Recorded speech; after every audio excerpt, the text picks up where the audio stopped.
Hey guys, so today I've got a 2016 Volvo S60. I'm going to show you how to reset the maintenance required light on this one after an oil change or after any maintenance done.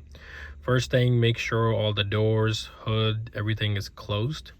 Next step, we're going to put the key in the slot, press the start button one time, press and hold this button right here, and then press and hold the start button.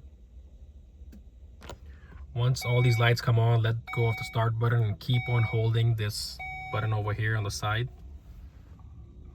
Once you see the eye flashing, let go of the buttons, and that's it. Your light's now reset. You can confirm it by turning the car off, starting the vehicle. You can go from these buttons over here, OK, and this lot. You can go in the service status, and the light's been reset. So once again, first make sure all the doors, trunk, hood, everything is closed. We're gonna press the start button just one time to go to accessory first mode. Then we're gonna press and hold this button, keep on holding it, and then while holding that button, press and hold the start button.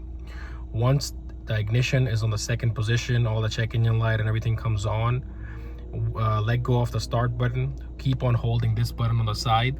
Once you see the eye flashing, and then let the button go, and the light should be reset. So very simple procedure, very easy to do, no special tools are needed. Thank you for watching this video. Please support, like, and subscribe.